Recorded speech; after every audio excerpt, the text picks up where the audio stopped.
doutor Alexandre, doutor Renato, Roberto, Betão, obrigado pela presença. E nós vamos aí falar um pouco sobre esse tema, né, tão relevante. E queria, primeiramente, que cada um se apresentasse aí na sua função, né? A Alessandra veio aqui, trouxe um mini currículo, mas cada um se apresentasse aí com as suas experiências. Vamos lá, Alexandre. Boa tarde a todos. Quero aproveitar também e parabenizar o Wellington pela fala anterior, pelo evento. Esse tipo de evento é muito importante para incutir, né, em todos a cultura do aprendizado e de fato insistir no aprimoramento constante, né? Não basta apenas conhecer, tem que manter o conhecimento, né? O conhecimento é um oceano, né? E a gente nunca é demais. Então, meus parabéns. Eu sou advogado, com pouco tempo de formado, eu fui convidado para uma entrevista para passar um processo seletivo para trabalhar como assessor jurídico da cooperativa de Três Pontas, a Cocatrel. Então já vão quase 25 anos que eu estou na assessoria jurídica. Hoje eu estou como responsável, né, da parte da gestão do departamento jurídico. É lógico que a cooperativa hoje cresceu muito, né? Hoje ela já ultrapassou a casa de 3 bi anual de faturamento. Nós estamos com mais de 800 funcionários, mais de 8 mil cooperados, e nós temos um portfólio, né, de serviços, né, que a gente disponibiliza aos associados, são dezenas. E com base nisso, né, o direito faz parte do dia a dia, os problemas jurídicos são enormes. Então a Cocatrel, eu fico geralmente de ponte com os terceirizados, né, principalmente o contencioso é terceirizado, mas internamente a gente precisa ver que tem de fato, precisa de um apoio e ter funcionários, né, ali eu sou seletista, e também já tem uma advogada seletista, a gente está para contratar até mais advogados para ficar interno, porque tem demandas, dúvidas, às vezes é uma resposta sim, não, bem simples, mas dá um conforto para a direção, né?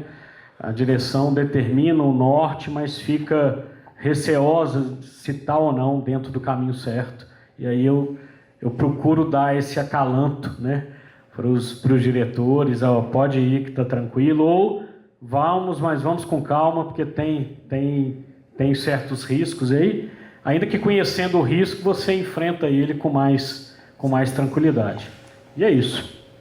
Alexandre, obrigado, viu, pela presença, mas nós vamos puxar a sua língua, a gente quer entender todo esse processo de profissionalização que a Cocatrel passou aí, tem vários colegas aí nessa intercooperação querendo saber.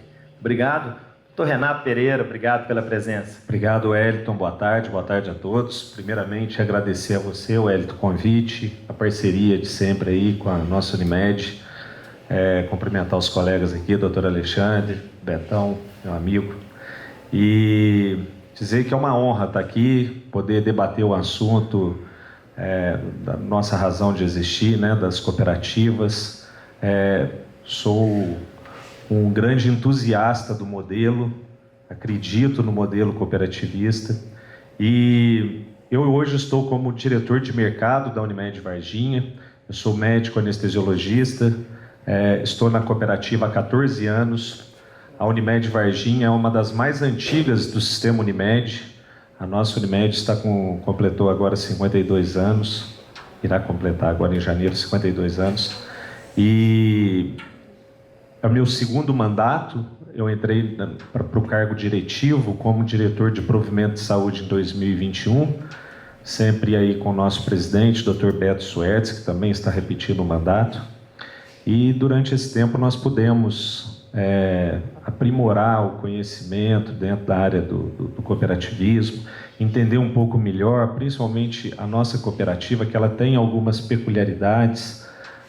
A cooperativa médica, nós temos os nossos cooperados, que são os próprios executores os próprios executores do serviço. Então, isso gera grandes dilemas na execução, na gestão e na perenidade aí da nossa cooperativa. Então, nós vamos poder debater um pouco melhor aí o que nós desenvolvemos e, mais uma vez, queria agradecer aí, viu? Muito obrigado. Obrigado, Renato. Vamos lá, Roberto. Boa tarde a todos. Bom, comecei minha jornada muito jovem.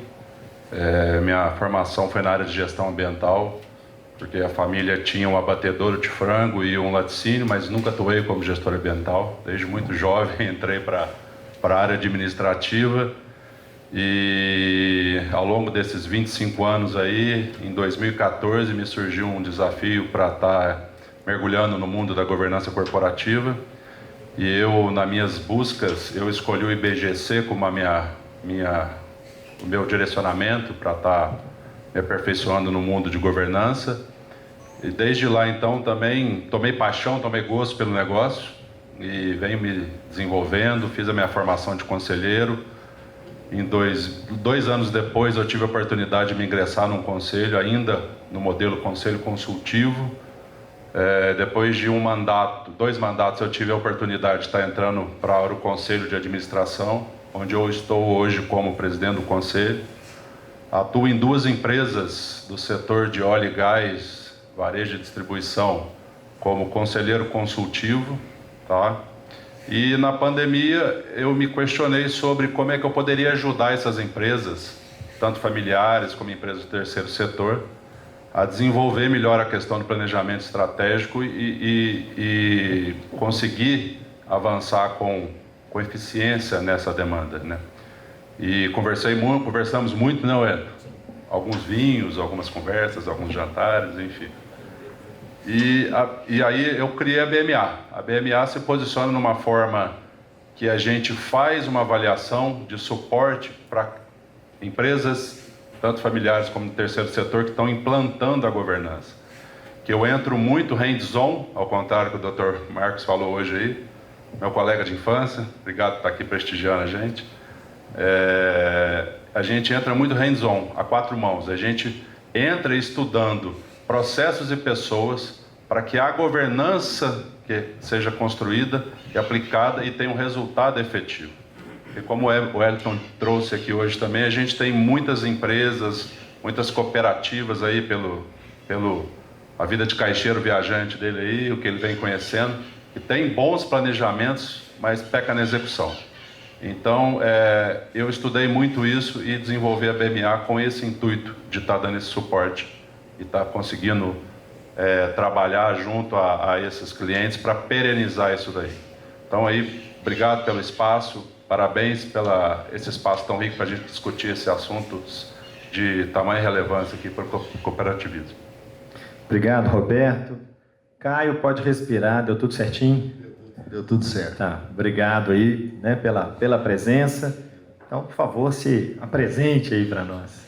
Obrigado, Hélio. Boa tarde a vocês que estão aqui na mesa. Boa tarde a vocês que estão presentes. Desculpa o atraso aí, que esse desajuste de horário, você cumprir um outro compromisso ali. Tentei fazer uma gestão do tempo eficiente, mas não foi tão boa assim, né? Bom, sou o Caio Oliveira. Hoje eu sou gerente do Sistema FAENG Senar. Meu histórico é um histórico, talvez, de um chamamento que eu tive na minha vida. Eu sou natural de São Paulo, fui um menino criado na cidade e na 8ª série, eu numa aula de geografia, estudando sobre feudos e burguesia, me veio o despertar. O que é esse negócio do agro? O que é esse negócio de agricultura? O que é esse negócio de fazenda? E resolvi vir para Machado fazer escola agrícola e daí me apaixonei pelo agro. Eu sou uma pessoa que respira agronegócio 24 horas por dia. Passei por algumas empresas, por 17 anos atuei no setor comercial de algumas empresas de fertilizantes e sementes. Comecei como assistente técnico, cheguei até o posto de gerente América Latina comercial de uma empresa multinacional. E em 2014 eu resolvi dar uma guinada, porque quando a gente atua na área comercial, o que a gente quer propor é soluções de tecnologia, soluções de produção, soluções de insumos. E eu comecei a ver que atrás disso tudo tinha um grande componente chamado pessoa. E quando eu conheci o Senar, quando eu comecei a me inteirar um pouco mais, eu falei, puxa, acho que é isso aqui que pode ser que faça a diferença não só na minha vida, mas na vida das pessoas. Porque é muito mais do que a gente falar de genética, de inovação, de tecnologia, de qualquer uma dessas coisas, a gente tem que falar de desenvolvimento profissional.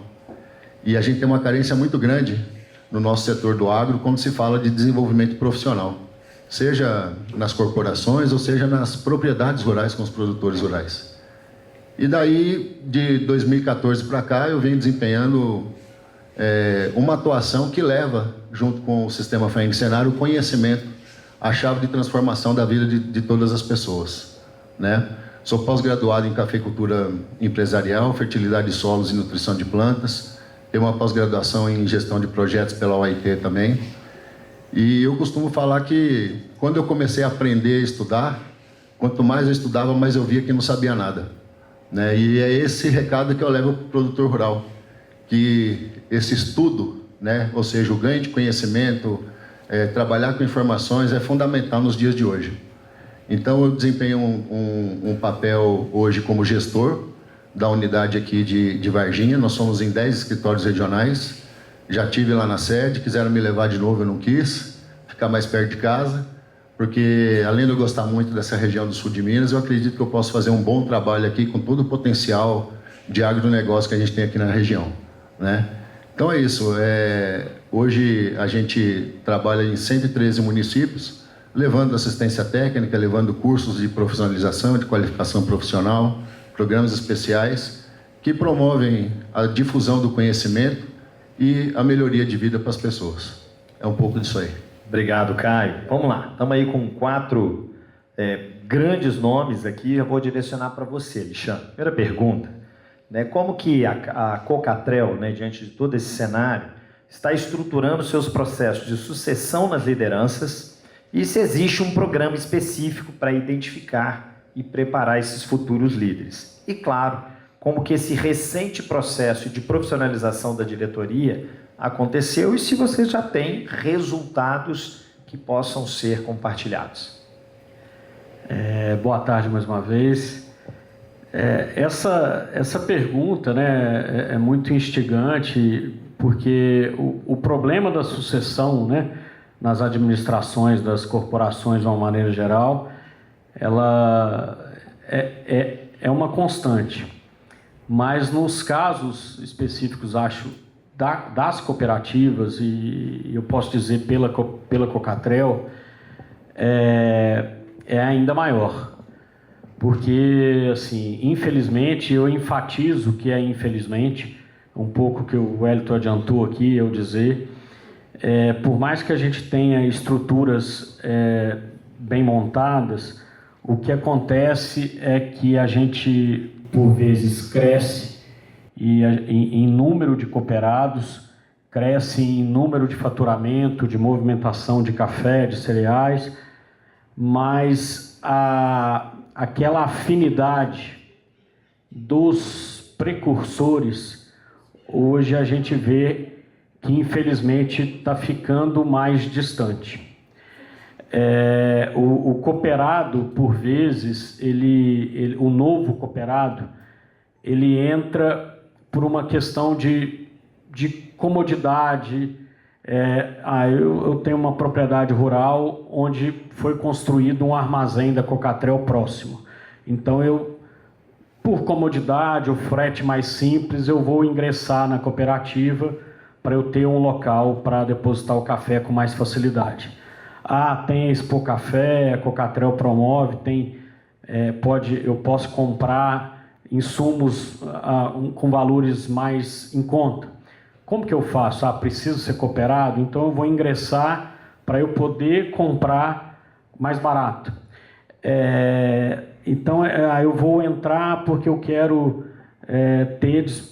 usar as colheitadeiras, a alocação de colheitadeira. Como é que eu faço? Não, precisa ser cooperado. Eu quero utilizar das lojas de insumo, e aí cooperados o preço é mais em conta, então eu vou entrar.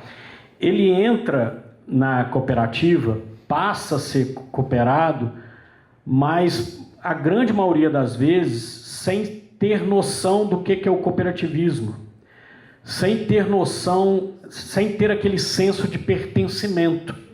Ele entra para ele ter a vantagem ali, né? Imediata. É isso aí, é o imediatismo.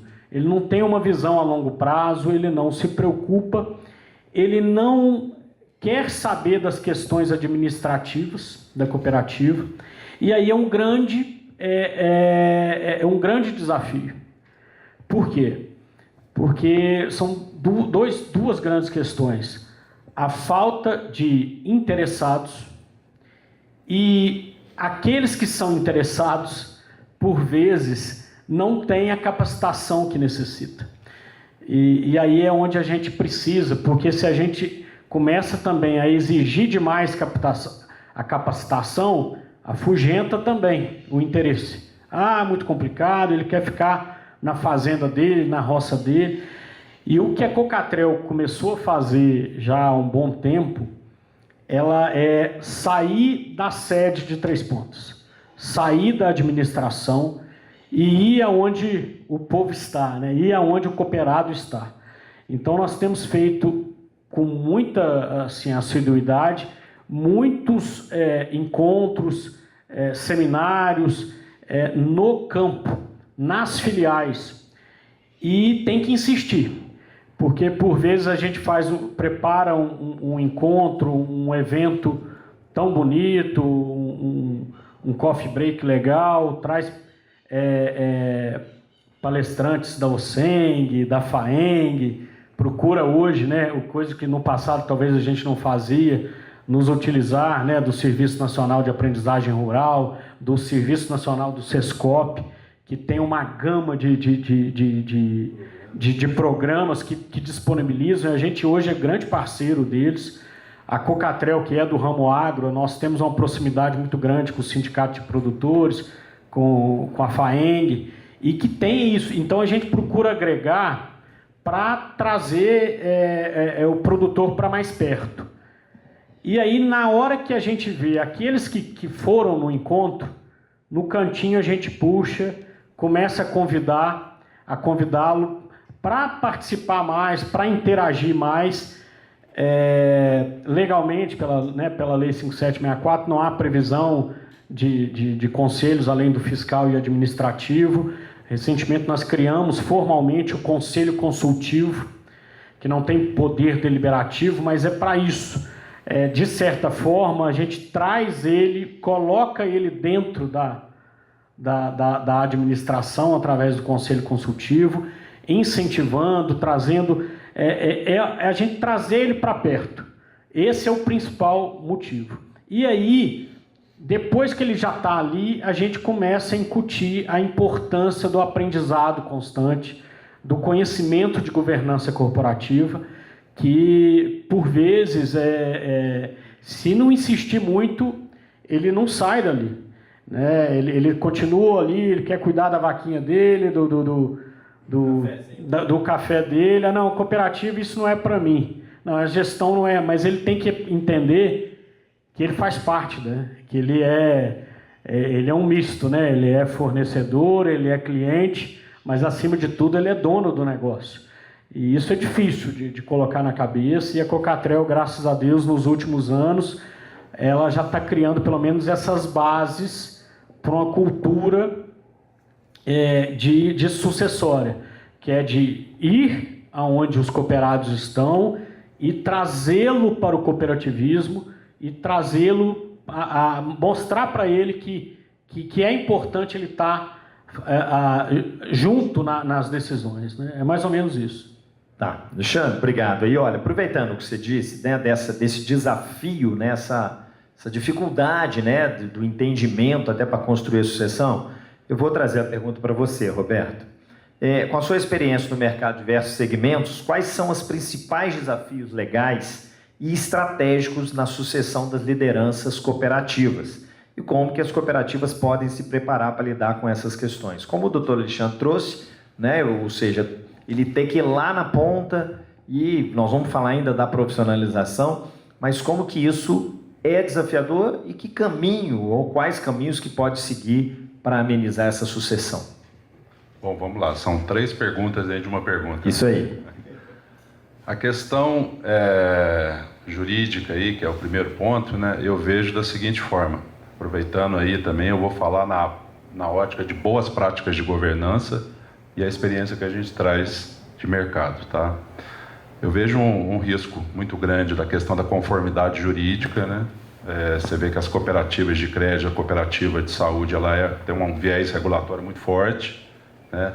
Mas já as cooperativas agrícolas, por outro lado, ela tem uma exigência de ESG, mas não tem um viés regulatório tão pesado quanto carrega os outros 2 segmentos aí, né? Então, eu vejo nesse aspecto. Um segundo aspecto é a questão da transparência, da diligência, da transparência, da prestação de conta, do accountability, ou seja, nós temos que ter canais que dê condição dessas informações chegar com agilidade e ter capilaridade nesses canais. Porque tem muitas cooperativas que elas conseguem traduzir bem esses números, mas esses números não chegam, né? Não permeiam com capilaridade, não atinge o público final ali, que são os associados, que também são os donos, né? E um terceiro ponto, não me arrisco a dizer além disso, porque o Dr. Marcos já cobriu muito bem hoje essa questão pela manhã aí, mas não me recordo de você ter comentado sobre isso, é o dever de diligência do presidente do conselho e dos membros do conselho. Porque você tem um risco fiduciário e você tem um dever de diligência, que isso também tem que ser muito trabalhado, tem que ser muito planejado, com ferramentas e mecanismos, um contrato de D&O, um contrato de indenidade, para você que tenha a tranquilidade para estar trabalhando. Segundo ponto, eu sou lento, viu, gente? Não preocupa, não. Bom, a sucessão.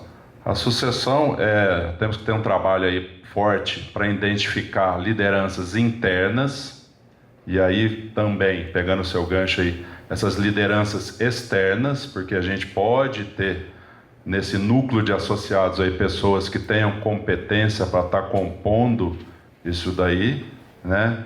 E a inovação é uma questão estratégica, né? E esse conflito geracional, porque eu costumo dizer o seguinte, até conversei com você mais cedo ali, né? A gente não trata mais como sucessor e sucedido, porque não tem nenhum gestor igual ao outro.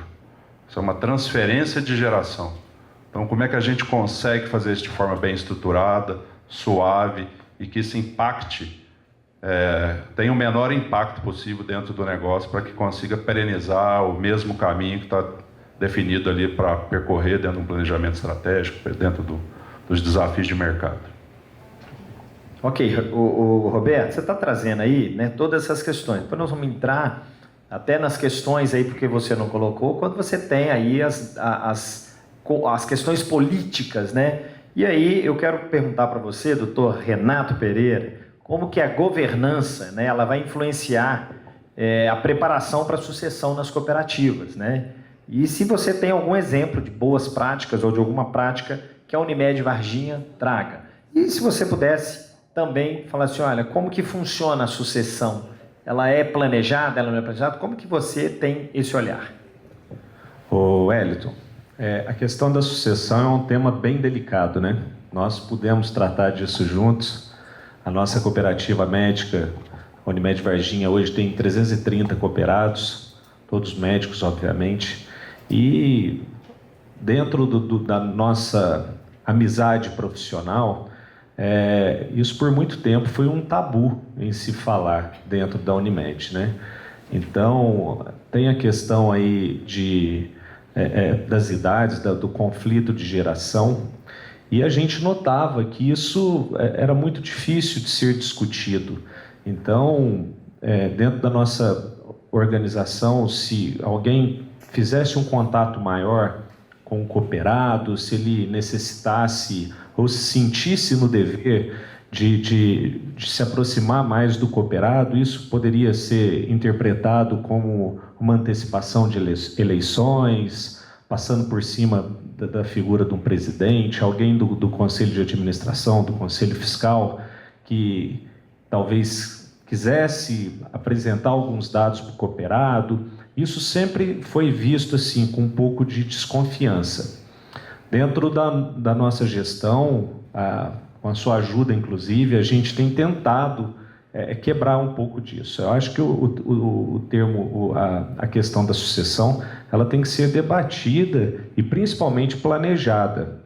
Então, diante disso, nós começamos a, primeiro, trazer um convite para os cooperados da Unimed Varginha para que se especializassem. Como foi dito aqui pela Alessandra no começo, dentro do nosso primeiro mandato, e isso daí, o mérito todo do nosso presidente, Dr. Beto Suertes, que assim quando ele assumiu como presidente, nós já iniciamos com essa ideia de profissionalizar primeiro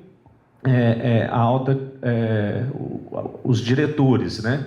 Então pegamos conselho de administração e oferecemos pós-graduação de gestão de cooperativa. Fizemos todos uma pós-graduação, lato sensu, durante 1 ano e meio, um curso fantástico, né? E todos participaram. Então a gente tem tentado trazer, em primeiro plano aí da sucessão, a gente conseguir pessoas capacitadas. Diante disso, a gente também começou a fazer uma pesquisa mais profunda para captar as lideranças. Então, nós temos ampliado aí a participação dos conselhos. Então, por lei, nós temos que ter 3 conselheiros fiscais e 3 suplentes. Nós tivemos a ideia de convocar para as reuniões ordinárias e dar a opção de participar os 6, não esperar faltar um, porque isso desmotiva. A gente notava que desmotiva. Dentro das nossas eleições, muitas das vezes a gente não consegue colegas cooperados para cumprir o processo eleitoral, para fazer as trocas exigidas. Então, foram diversas ações que a gente tem tomado, estamos longe ainda de ter uma política bacana de sucessão, mas a nossa gestão a gente tem tentado trazer o cooperado, começar a participar os cooperados. Ontem, inclusive, tivemos a última reunião do Conselho de Administração, uma decisão nossa lá também. Nós chamamos toda a nossa estrutura, Delmara está aqui, então os nossos gerentes, Conselho Fiscal, chamamos todos a participar, Conselho de Administração, Conselho Técnico Disciplinar, nós fizemos o nosso jurídico. Então nós temos tentado integrar todos os níveis organizacionais aí, principalmente com o cooperado, para que a gente possa debater melhor, né? O cenário hoje da saúde suplementar, ele é extremamente fiscalizado, nós temos a ANS, temos o judiciário, então é uma gestão muito complexa.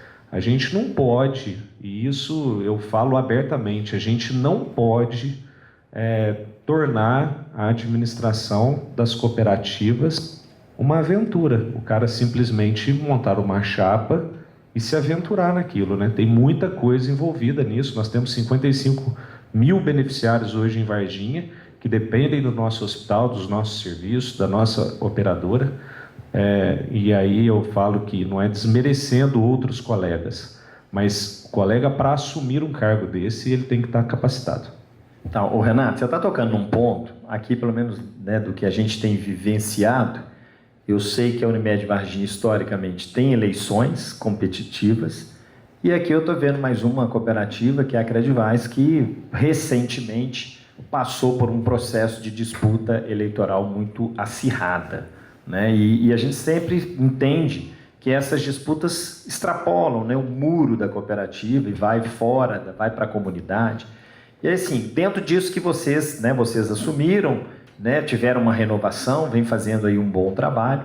E como que a eleição, né, essas disputas impactam positiva ou negativamente na gestão e na sucessão? Wellington, eu não tenho dúvida que a eleição ela só fortalece a cooperativa. Isso daí, para mim, ficou muito claro. Cooperativas que têm sucessões muito pacíficas, elas tendem a acomodar a alta gestão. No nosso caso, os dois mandatos, um foi esse ano agora, em março, e da primeira vez em que eu participei aí da diretoria executiva da Unimed, nós tivemos eleições dentro dos nossos cooperados ali, eleições apertadas, né? O pessoal questionando números, condutas, políticas. O que eu notei disso tudo é que, primeiro, quando você tem uma disputa eleitoral, o vencedor normalmente ele tem mais legitimidade, digamos assim, para fazer o seu mandato.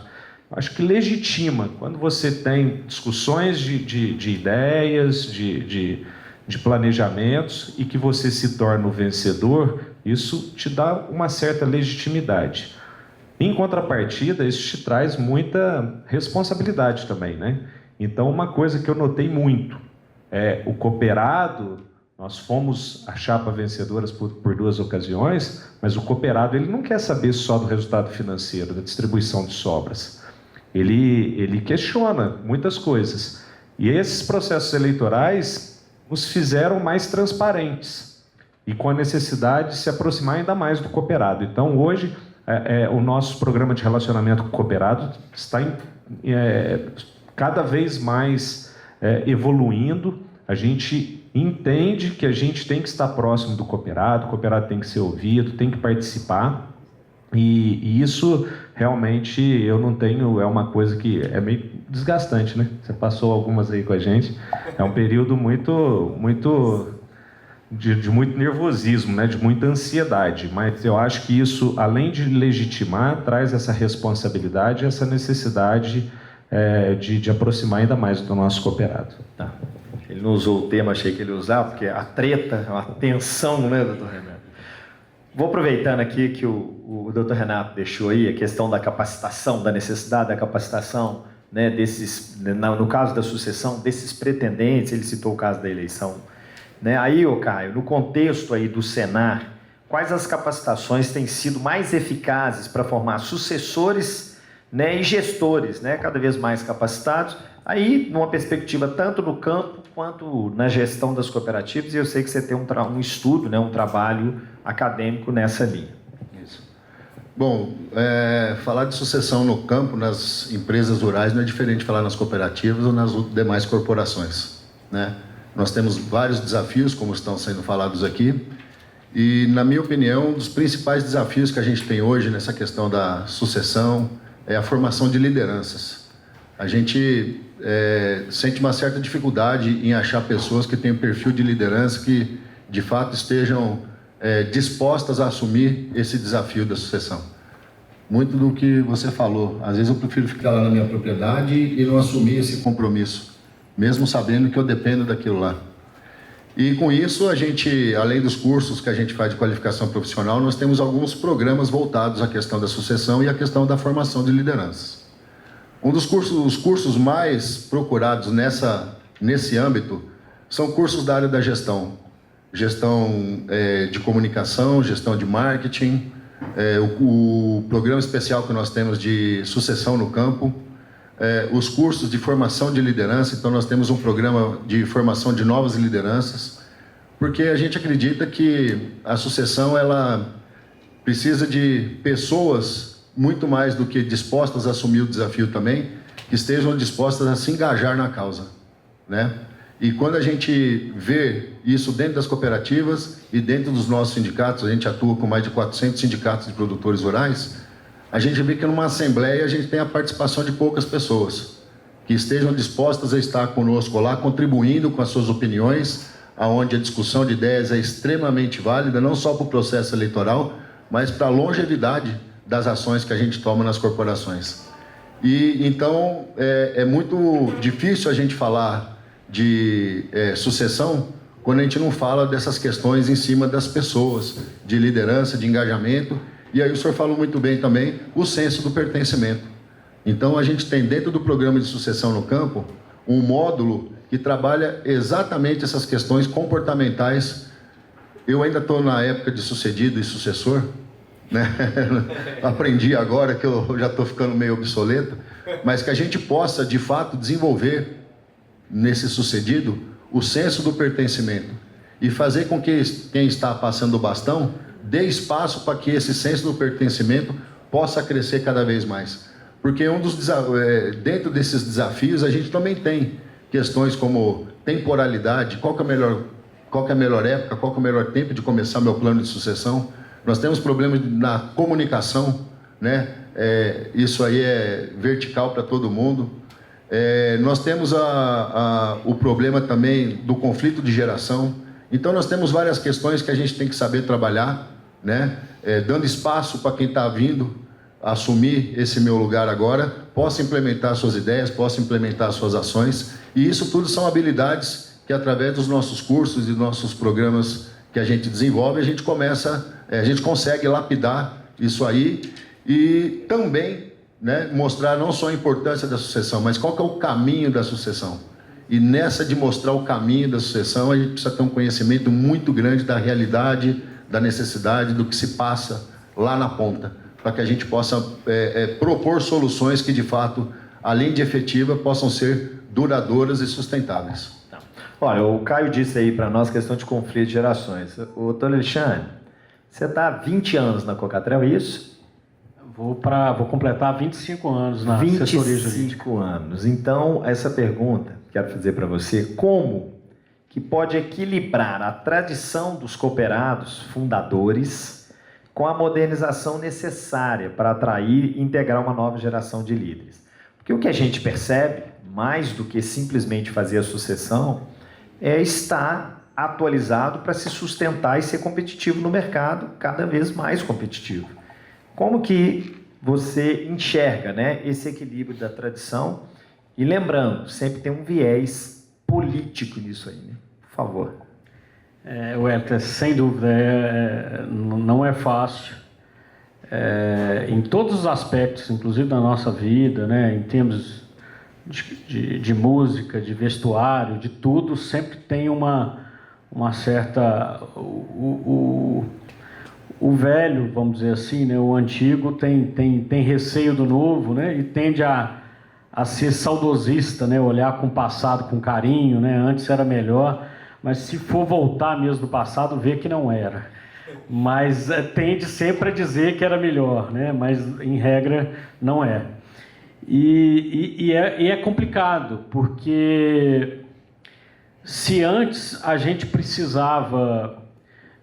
para ter os dirigentes das cooperativas de uma maneira geral, a gente corria atrás de pessoas sérias, honestas, engajadas, éticas, né, comprometidas com o negócio. Hoje não basta mais só isso. Lógico, de forma nenhuma poderemos compactuar com um dirigente desonesto, antiético, que não tenha comprometimento. Isso é uma coisa básica, mas só isso não resolve. Hoje precisa ser profissional ao máximo e ser eficiente. E essa questão da profissionalização, como o Caio disse aqui, que embora seja de todas as vertentes, do próprio produtor rural, na fazenda, de toda e qualquer empresa, eu tenho por mim que no caso das cooperativas, hoje, com esse mercado, né, que nós temos hoje, é indispensável essa profissionalização, buscando uma governança realmente profissional. E aí eu volto a dizer, por conta do diferencial das cooperativas. Porque numa empresa, de uma maneira geral, fazendo um resumo bem assim, básico, para eu melhorar as contas, eu vou aumentar os preços. Aí eu aumento o preço, o cliente sofre ali, mas eu jogo para ele, eu jogo um preço mais alto, eu consigo equilibrar as minhas contas. Ou, pelo contrário, eu vou sangrar o fornecedor. Vou apertar o fornecedor, vou pagar o mais barato possível no fornecedor para eu ter um resultado melhor. Que eu preciso, né, para o dono do negócio, para o sócio, eu tenho que apresentar resultados. E uma das maneiras é eu sangrando, comprando barato e vendendo caro. E no caso das cooperativas, principalmente no caso igual da Cocatrel, que é do agro, o principal fornecedor, se não o único fornecedor do leite, da soja, do milho, principalmente do café, é o próprio cooperado. E a cooperativa é formada dele para ele, ela é dele. E aí eu vou pagar pouco para eu ter um resultado grande? Pelo contrário, eu tenho que pagar o máximo possível. Eu tenho que pagar mais até para ele entender, não, a minha cooperativa paga melhor do que outra cooperativa. E a mesma coisa, o nosso cooperado, além de ser o fornecedor, o principal fornecedor dos nossos produtos, ele também é o nosso principal cliente nas lojas. Então eu não posso também vender caro o produto na loja. Pelo contrário, eu tenho que vender o mais barato possível. E como ele é o dono do negócio, no final ele quer o resultado. Ele quer sobra, ele exige isso. Ah, mas não teve sobra? Então, né? Uai, não, peraí, ela não está bem, ela não está sendo bem administrada. Então eu preciso, né? E não há como, não existe cooperativa sem resultado, né? Sem sobra, precisa ter, né? É importante até, senão ela fecha. Mas como que ele vai conseguir isso? Com uma gestão eficiente. Então, hoje, cada vez mais, é aquilo de fazer mais com menos. E a gente só consegue isso, com todo respeito, com capacitação, com profissionalismo. Então, aquele gestor que era comprometido, era ético, era bem intencionado, apenas a boa intenção não funciona. É aquela questão, você tem às vezes um pedreiro ótimo de confiança, você dá o cartão de crédito para ele comprar o material, ele não vai sumir com nada, vai te prestar todas as contas possíveis, mas vai fazer um muro torto, eu vou ter que derrubar e fazer de novo, ele vai me causar prejuízo maior do que um que faça bem feito e ainda subtrai alguma coisa ali. Então é lógico que a ética é uma coisa basilar, né? Inegociável, mas só isso não serve. E aí onde entra hoje essa obrigatoriedade. Hoje é uma coisa, não tem como a gestão não ser profissional.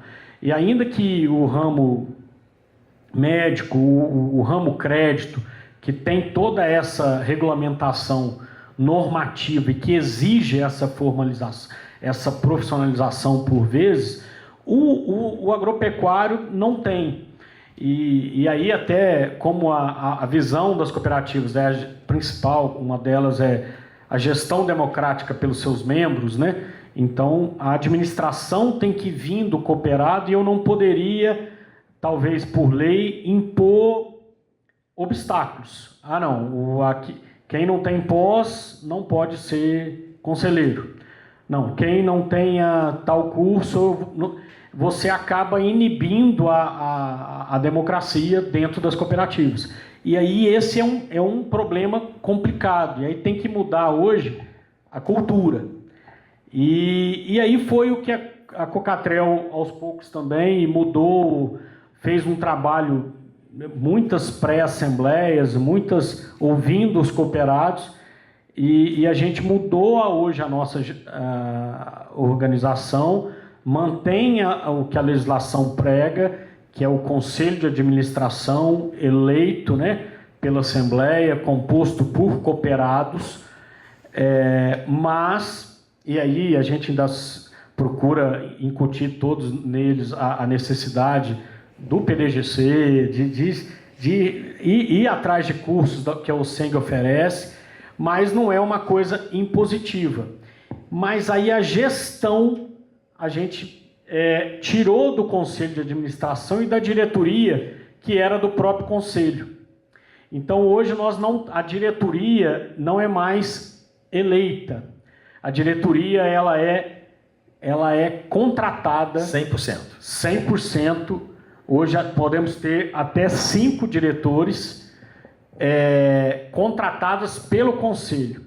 E como, diferentemente do Conselho, que não é eleito, a gente pode, se não apresentou números, não apresentou resultados, não precisa esperar uma próxima eleição para retirar. Você pode, né, rescindir o contrato com o diretor e contratar outro. Então, isso foi uma mudança difícil de ser feita. Foi feita este ano. Foi final de 2023 que a gente implantou e foi aprovado o novo estatuto, mas aí teve um períodozinho ali de vacatio legis, entrou mesmo em vigor a partir nessa gestão desse ano, a partir de abril desse ano. Então, assim que o Conselho de Administração tomou posse, hoje, pelo Estatuto, ele já é obrigado a indicar, a contratar pelo menos 2 diretores e facilita até a fiscalização. Porque antigamente nós tínhamos o Conselho, composto por 9 conselheiros, e na primeira reunião os conselheiros elegiam dentre seus membros 3 diretores executivos. Eu entendo esse, até o padrão, né? Se eu estou entendendo, esse é o padrão que nós temos. Pelo menos, eu acho que 100% das cooperativas aqui no sul de Minas. E aí o presidente, os diretores, eles acabavam que eles que coordenavam também o conselho, né? E aí, hoje, pelo contrário, nós temos o presidente do conselho, a figura do presidente e do vice-presidente, que é justamente quem faz a ponte entre o conselho e os gestores, os diretores contratados. Porque dentro do conselho fica difícil a cobrança, por questões até políticas, né? Hoje pela manhã, o doutor Marco Antônio trouxe exatamente sobre isso, esse conflito de interesse e esse desafio. Né? A Lorena disse ali ainda algumas necessidades, né, até 2026, de algumas mudanças, que vão ser exigências dessa formação. E esse conflito de interesse, que vocês, se eu estou entendendo, é o primeiro movimento deste... Primeira vez. Foi complicado a alteração estatutária. Antes da gente implementar, foram feitas várias reuniões porque principalmente as cooperativas rurais, uma cooperativa igual a Cocatrel, né, quase 70 anos de história, é muito tradicional, e os produtores, os cooperados que participam, em regra, são os mais antigos e que são muito receosos com mudanças, né? Vai contratar alguém do mercado, o pessoal tem... e aí é o que acontece, loja americana, tá vendo? Olha lá, vai pegar gente de fora para você ver. E aí, não, tem que ser gente daqui mesmo, né? E ao contrário, a gente mostrar que tem que... Pergunta que não quer calar. Como está hoje? Então, nós ainda estamos num processo de aperfeiçoamento. Eu brinco muito até com o Lúcio, que hoje é um dos diretores contratados, ele é diretor de marketing e relacionamento. Lúcio Caldeira. O Lúcio Caldeira, grande professor aí, colega, amigo. Que a gente ainda precisa... Hoje eu sinto que muitos diretores não são conhecidos do cooperado. Neste primeiro momento, a gente acabou distanciando um pouco, que não era o foco que a gente gostaria. Mas cada diretoria ficou, de fato, especializada, entendeu? Nós estamos agora... né, tem uma diretoria administrativa financeira, né, e ficou muito mais próximo o diretor de cada área com os respectivos gerentes, né? A gente procurou, de fato, aí acaba dando mais autonomia, os colaboradores tendem a estar mais próximo do seu diretor imediato. Nós estamos ainda caminhando, somos neófitos ainda nessa mudança, mas estamos muito esperançosos que dê tudo certo e que seja uma mudança que vai ficar para... que você possa compartilhar aí, porque aprender, né, pensando com os erros dos outros e com os aprendizados dos outros também. Então, acho que vocês vão ser. Eu quero aproveitar a sua fala aí, Alexandre, falar para o Roberto Fenossi. Roberto, né, quais são as ferramentas, né, ou metodologias de governança, na sua percepção, que podem ser implementadas para facilitar uma transição de liderança mais segura e eficiente nas cooperativas, né? Nós pegamos aí o testemunho do Dr. Alexandre, né, a Cocatrel fez uma mudança aos olhos, né, de quem está de fora, uma mudança assim, radical, trocou todo o time, né, no primeiro momento, e aí então você está aí nesse momento de entender como que isso vai funcionar, né, diante de todos esses desafios. Então, Roberto. Bacana. Vou pegar o teu gancho aqui, aproveitando aí nesse compartilhamento que você fez da tua experiência lá na Cocatrel. Nesses casos, né, e também seguindo a ótica das boas práticas de governança, a gente recomenda que seja feita uma revisão estatutária, pelo que vocês já falaram, vocês já estão atuando nessa frente, né? Uma revisão dos regimentos internos de conselho, de diretoria executiva e todos os fóruns que compõem essa gestão como um todo, para que deixe claro esses papéis, para que evite ou mitigue conflitos, potenciais conflitos que venham a ter, né? Mas assim, aí seguindo a tua pergunta, Wellington, bom, temos diversas metodologias, né, para identificação de lideranças, né, para retenção dessas lideranças, que eu acho que foi comentado isso hoje pela manhã também, como é que a gente retém essas lideranças, ou seja, eu invisto na formação dessas lideranças e como é que eu retenho isso daqui, e como é que a gente faz um processo de aprendizado contínuo, que é muito que nós estamos debatendo aqui, né. Então eu vou citar aqui 3 ferramentas, né, a gente tem o Nine Box, o Nine Box a gente trabalha com ela numa metodologia que você tem um planejamento, não só o estratégico, mas o planejamento de execução de diversos departamentos dentro da área administrativa, e aí você acompanha o alinhamento das entregas do que está planejado. Então essa é uma forma de você estar acompanhando isso, capacitando melhor, entendendo os gaps, para poder, no outro ciclo ali, estar colocando pessoas que consigam dar esse assessment para esse grupo, para conseguir estar mais alinhado à demanda.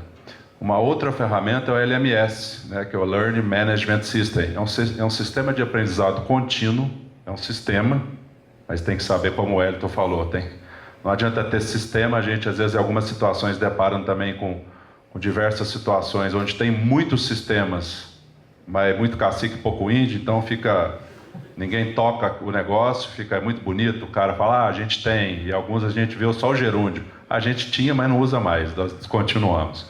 Então assim, tem que tomar cuidado e ter muita atenção a essa questão, mas o LMS é uma ferramenta muito interessante, né? E aí, do lado externo, vamos dizer assim, olhando para os associados, para os cooperados, a gente sugere que tenha assim, dinâmicas de workshop, não só nas assembleias, porque às vezes ficam só restritas às assembleias, né? Seja elas extraordinárias ou ordinárias, mas assim, ter workshops, trazer esse pessoal, debater, explicar o que é a governança, o que a governança traz de contribuição para o cooperado, para o produtor, para o associado, porque a gente vê que nessas transições, um ponto muito importante é o seguinte, a disposição em fazê-la, né? Às vezes o gestor, quando ele está muito tempo na função, a dor é maior. Quando ele está com pouco tempo, existe a dor, mas ele tende a fazer uma transição mais suave. E quem está entrando, seja filho de casa, como você falou, porque geralmente o filho de casa ele está mais alinhado à questão da cultura cooperativista, a cultura agro ou, né, médica, enfim, ou crédito. E quando vem alguém de fora, fica essa questão, né? Esse cara vai estar alinhado a essa cultura, esse profissional, né, vai estar alinhado para atender essa demanda, porque nada mais é do que uma gestão democrática. E tem um desafio muito interessante, que alguns dos senhores aqui vivenciam isso no dia a dia, e tem uma empresa que eu participo hoje como presidente do conselho, que eu também sou sócio. Então, assim, a gente tem que ter muita maturidade para trocar o chapéu, né? Porque tem uma hora que você tem que estar com o chapéu de sócio, num fórum específico, deliberando sobre um tema específico, e tem hora que você tem que estar cumprindo o teu dever de diligência de guardião do valor, guardião do valor intrínseco do negócio, enfim, como o Marcos comentou hoje aqui. Então, assim, a gente é o guardião da governança, do direcionamento, para onde a gente tem que tocar o barco, e às vezes a gente se depara no oceano turbulento aí, com a vela rasgada, e tem que sobreviver isso aí que nós vamos provavelmente enfrentar para os próximos 2 anos. Então, assim, trago a reflexão dessas 3 metodologias, né? E aí eu deixo até um ponto de reflexão aqui, né? Aproveitando que tem os colegas aqui que estão presentes aqui e vocês aí de cooperativa, né? O que vocês estão fazendo hoje para engajar essas futuras gerações? Sejam internamente ou seja profissionais de mercado. Eu acho que essa é uma reflexão que a gente todos nós temos que sair daqui para entender e para até dar continuidade para os próximos, né, anos aí dentro desse bate-papo aí, desse painel que nos foi aberto aí para discutir, que é a governança corporativa, que é um assunto de extrema relevância e a gente, em momento nenhum, pode baixar a guarda. Bem, Betão, você está colocando exatamente a questão de trocar o chapéu, né? Eu penso que na cooperativa é muito importante o cooperado entender isso. Então, todos esses desafios de perceber como dono, e a gente entende, você colocou isso, doutor Alexandre, que o cooperado, às vezes, ele se associa, ele entra na cooperativa simplesmente pela facilidade de logística ou por um preço menor e vai além. Então, Caio, eu queria dirigir uma pergunta para você, né, dentro lá do Senar, porque esses futuros dirigentes dessas cooperativas, eles vão sair, no caso das cooperativas de produção, vão sair exatamente dessas propriedades, né? São esses produtores. Então, quais competências técnicas e comportamentais que esses jovens lá no campo precisam desenvolver para assumir posições de lideranças nas cooperativas? Bom, boa pergunta. Isso aí é fundamental dentro do trabalho que a gente faz, né? E uma das competências que a gente vê que a gente precisa desenvolver muito é a competência de liderança, é o perfil de liderança, que, no meu ponto de vista, acho que é o ponto mais crítico que a gente tem, né? Porque você desenvolver competências técnicas, a gente tem várias ferramentas e transferir o conhecimento. Agora, você trabalhar o comportamento da pessoa é muito difícil, né? Então, vai além de um curso, vai além de um programa, é um conjunto de ações que a gente tem que fazer para que a gente possa ir lapidando diversas habilidades que compõem o perfil de uma pessoa que vai assumir um compromisso desse, né?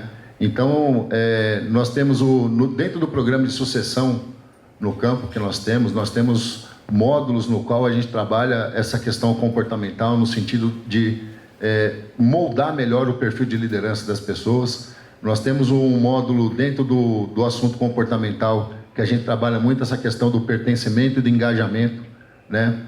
Então, nesse contexto todo que nós temos de uma pessoa, né, a gente vê que são vários pontos que a gente precisa trabalhar, vários pontos que a gente precisa lapidar e enxergar tudo aquilo que essa pessoa tem já de positivo que a gente possa fortalecer e aquilo que a gente precisa trabalhar.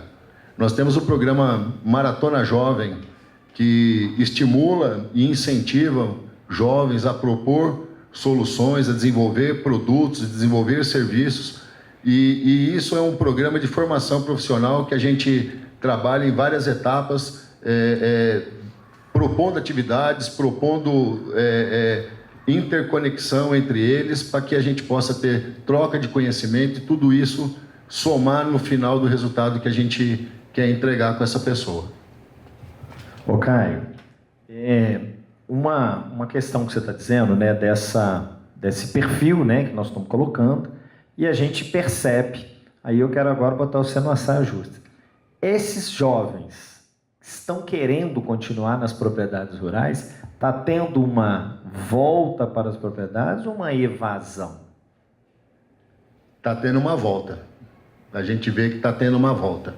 Porém, é o seguinte, a gente tem um passo antes disso. Como que eu promovo, como que eu estimulo a volta de um jovem, como que eu estimulo um jovem a ficar na propriedade rural? Eu sou de uma época na qual eu aprendi a trabalhar no cabo da enxada. Eu aprendi a tirar leite na mão. E a meninada de hoje não quer isso mais. Entendeu? Até porque tem uns que acham que o leite já vem pronto na caixinha, né? Já vem pronto na caixinha, ou não sente, ou não vê nexo em fazer atividade daquela forma, né? Eu fiz um estudo no qual a gente vê quais são os gargalos que a gente tem dentro de uma propriedade rural para que a gente possa promover a sucessão. E o fator de tecnologia e inovação é um, O fator de rentabilidade é outro. E o fator da temporalidade. Ou seja, quando que eu comecei a trabalhar aquele sucessor, se o Roberto me permitir usar o termo de novo, quando que eu comecei a trabalhar aquele sucessor, né? A sucessão não se faz de uma hora para outra e cada vez mais a gente vai perdendo a atratividade do negócio rural para outras questões que existem na nossa sociedade, principalmente quando se fala em tecnologia. Então, a temporalidade, a questão da inovação e da tecnologia e a questão da rentabilidade daquela empresa são 3 fatores fundamentais que a gente precisa trabalhar para que a gente possa ter um negócio atrativo. Agora, a gente viu, e principalmente depois da pandemia, a gente viu que muitas pessoas que eram do meio rural ou que tinham parentes no meio rural, pais, parentes no meio rural, estavam na cidade e quiseram voltar. Porque o nosso cenário do agronegócio é um cenário positivo hoje. Hoje nós temos um setor que gera muita divisa, gera emprego, gera renda, é um dos setores que mais recebe tecnologia e inovação.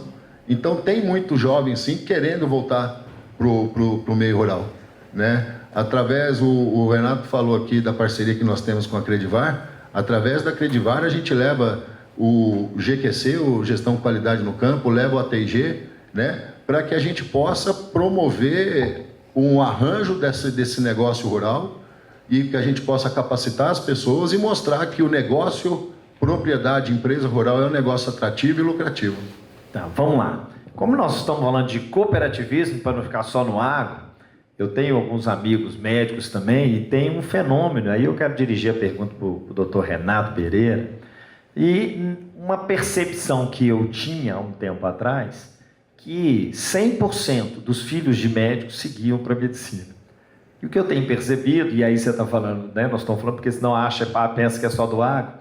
Primeiro eu queria saber se essa percepção minha, se você tem algum dado nesse sentido, né, de que realmente não há esse 100%, para mim não na percepção que eu tinha, e com essa experiência que você tem, como que a profissionalização da gestão, né, contribui para uma sucessão mais estruturada nas cooperativas, e entendendo, né, a Unimed hoje vocês têm lá o seu gestor, eu gostaria que você explicasse. Então, vamos lá, 2 momentos aí. Vamos lá, doutor Renato.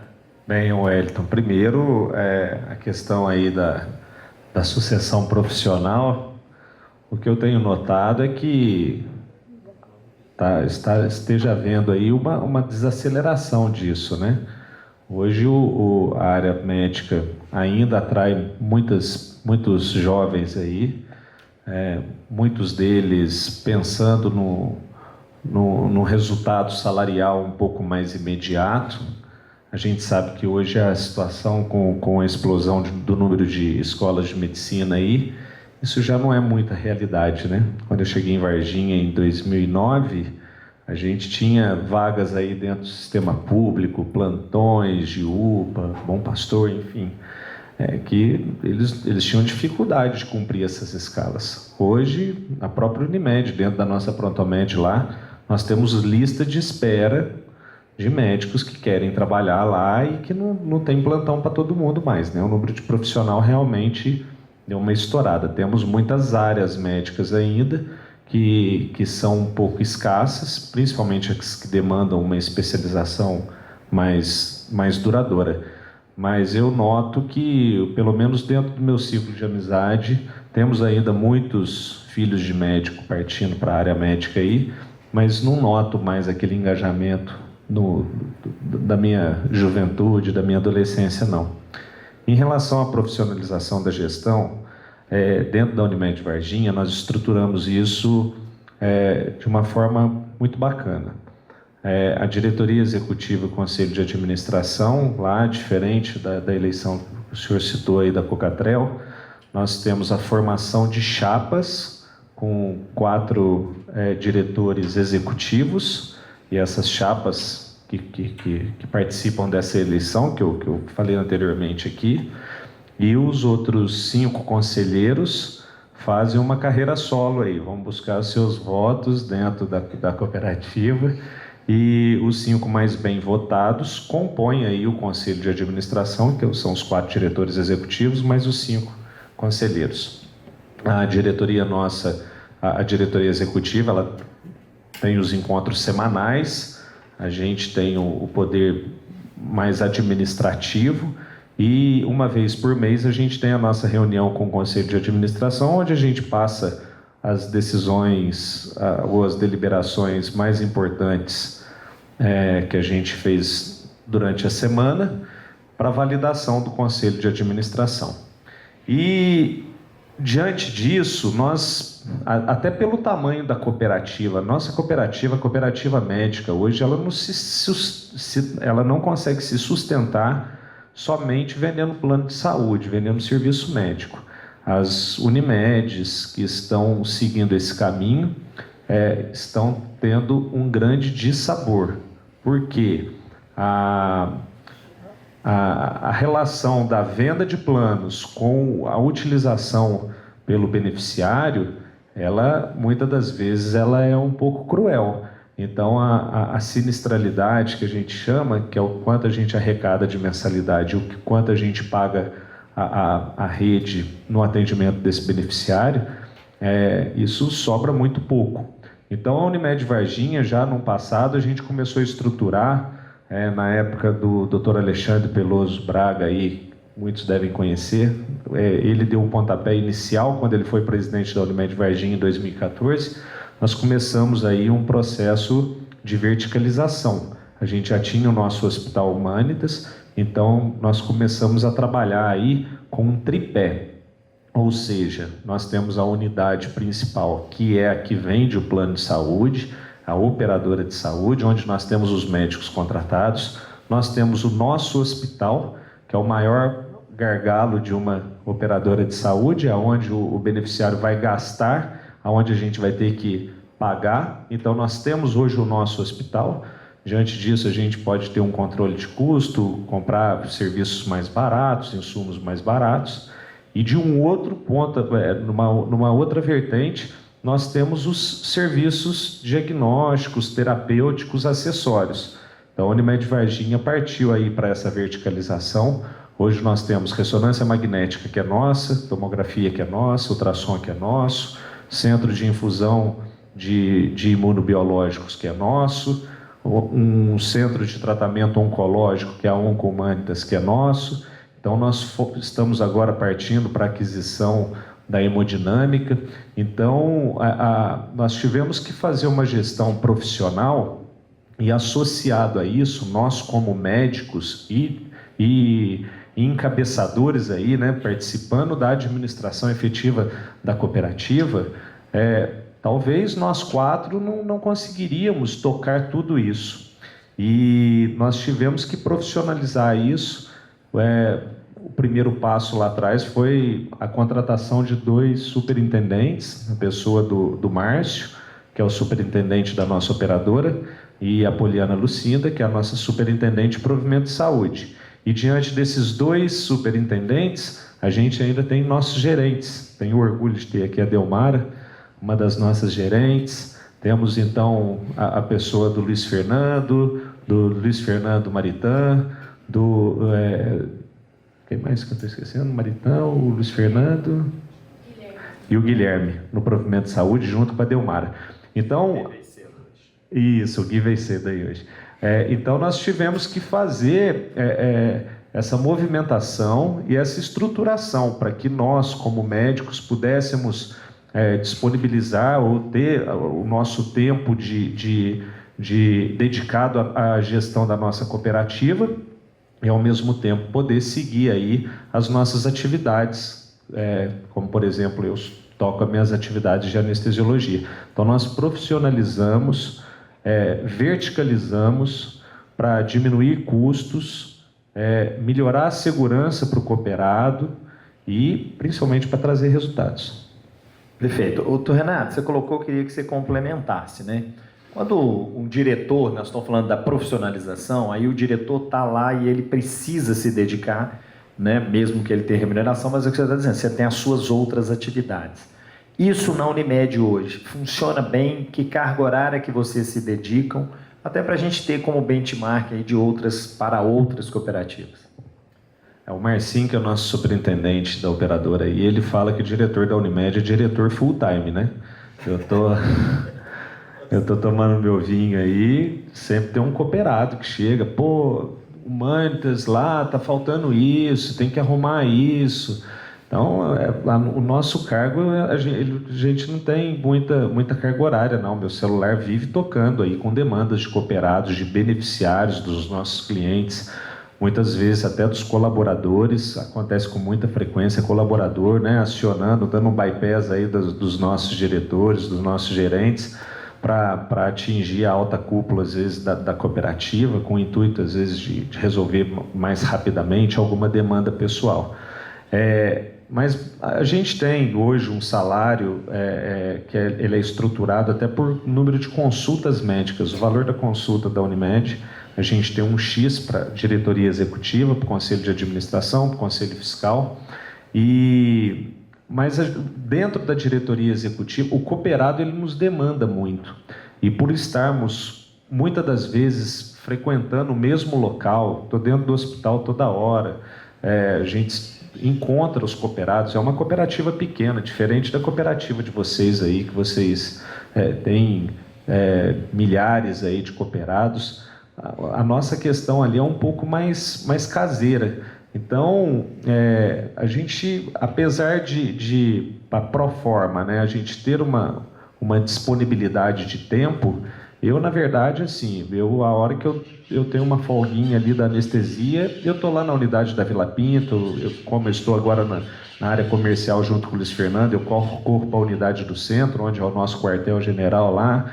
Então, eu dedico as minhas tardes livres, eu desmarco meus compromissos, como, por exemplo, hoje, eu estaria de trabalho agora na anestesiologia, mas até para vir representar a nossa empresa aqui, eu fiz trocas dentro da minha equipe para eu poder estar participando.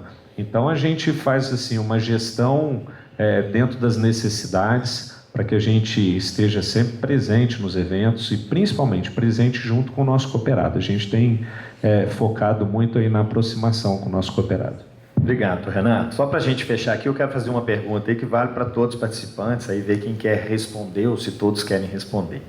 Para a gente fechar, quais são os impactos da falta de planejamento sucessório e de profissionalização na sustentabilidade e na prosperidade da cooperativa, de tudo que vocês colocaram aqui? Bom, vou puxar a turma aqui, só que eu vou, de novo, quebrar o protocolo da cadeira aqui, né? Vou quebrar o protocolo aqui de novo, se você me permite. Mas essa cadeira aguenta. Eu acho que, assim, trazendo um ponto de reflexão de novo para a gente aqui, nós, como gestores, vamos fazer, esse é um dado, tá? Que eu estou trazendo, é um dado de mercado, vamos fazer a maior transição de riqueza da história da humanidade nessa próxima década.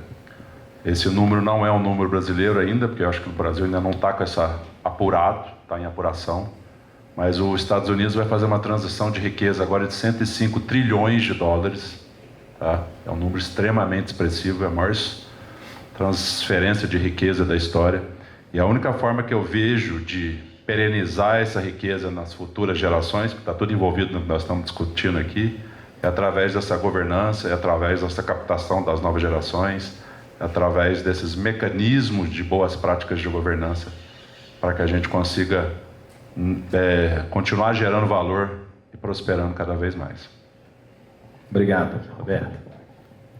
Wellington, eu não tenho dúvida, depois que eu fui me meter nessa questão de cargos diretivos aí, que o mundo da cooperativa,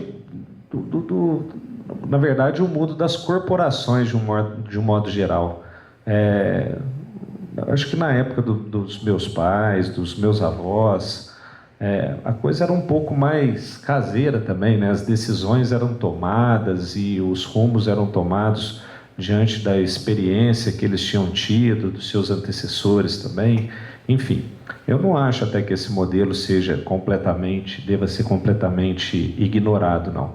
Mas uma coisa eu tenho certeza: hoje o mercado ele não aceita amadorismo. Então a gente não tem como manter a perenidade de uma cooperativa, de uma estrutura organizacional, sem falar de boas práticas de gestão, sem transparência, sem o combate, principalmente aos atos que firam aí a questão ética, corrupção, fraudes. Eu acho que são diversas vertentes aí que a gente tem que abordar e vigiar para manter a perenidade das organizações. Eu não tenho dúvida de que sem estudo, sem preparo e principalmente sem planejamento, principalmente também dentro do mundo de cooperativa médica, aí, quando a gente pensa em organizações igual a nossa aqui, dentro de Varginha, com uma estrutura diretiva dessa, e aí você pensa aí no Notre Dame, Happy Vida, que os caras têm capital em bolsa, uma empresa absurdamente estruturada, né? A competição é muito desleal. Então, se além disso tudo você não tiver uma organização, se não tiver um planejamento e você não tiver pessoas capacitadas, você está fadado ao insucesso. Obrigado, Renato. E mais? Eu também queria só confirmar, hoje, diferente de nós, pessoas físicas, naturais, que temos certeza que um dia iremos morrer, né? A ideia das corporações, das cooperativas é para serem eternas, né? E para ela, então, independente de quem está hoje, quem foi ou quem será, de quem serão os administradores, as corporações, as cooperativas, para persistir com as décadas, os séculos vindouros. E só vai persistir, só vai ter essa perenidade se tiver eficiência, se tiver um comprometimento com uma organização rígida, né? A ESG não é só uma letrinha, né? Hoje o compromisso ambiental, social e de governança não tem como fugir, né? Eu acho que isso é o que tem que ficar e sem governança ela vai morrer também.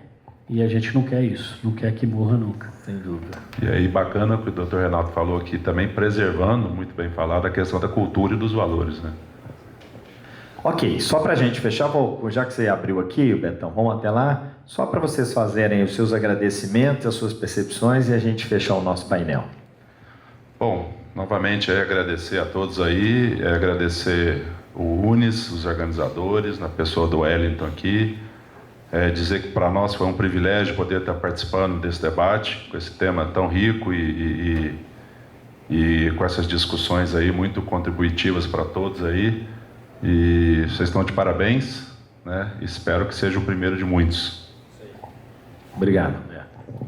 Wellington, agradecer você, a empresa W Espanha, ao UNES, a todos os patrocinadores aí, porque sinceramente eu acho que é importante essa troca aí de experiência, apesar de eu não ter podido estar aqui durante a manhã, um momento rápido aí, né, um período da tarde, mas que a gente já sai com muitas reflexões e muitas ideias aí, né? Já peguei aqui uma ideia muito bacana para levar para uma discussão. Adorei a história aí do conselho consultivo. Isso aí agrega, traz o cooperado, né? Traz esse sentimento de pertencimento, de que ele está sendo ouvido, né? Ver o que ele acha na hora de tomar uma decisão. Então, eventos como esse, eles só engrandecem aí, abrem a mente, trazem ideias e muito bacana, viu? Parabéns aí. Obrigado, Renato. Wellington, obrigado. Também sou muito grato por poder estar aqui. Agradeço a você, ao pessoal do UNES, esse movimento e ações como essa, acho que são de fundamental importância para que a gente possa estruturar cada vez mais tudo isso que a gente está falando aqui, profissionalização, governança, sucessão, né? Eu queria parabenizar também alguns parceiros. E agora a gente precisa avançar um pouco mais, principalmente nessa questão da profissionalização, que é necessário profissionalizar, todo mundo sabe. Agora a gente precisa, de fato, mostrar o caminho da profissionalização. Quais são as ferramentas, quais são as possibilidades que a gente tem para mostrar para os nossos produtores, para os nossos cooperados, como se profissionalizar. E cada vez mais, nós do Sistema FAENG-Senar vamos estar presentes nesse desafio e contamos com vocês, parceiros nossos também, que vocês possam contar conosco Tá? Muito obrigado pela oportunidade e espero que tenha mais oportunidades como essa. Obrigado. Obrigado, Caio. Eu também queria agradecer, Wellington, pessoalmente, em nome também da Cocatrel, pelo convite, e dizer que um dos princípios, né, do cooperativismo é a intercooperação, né?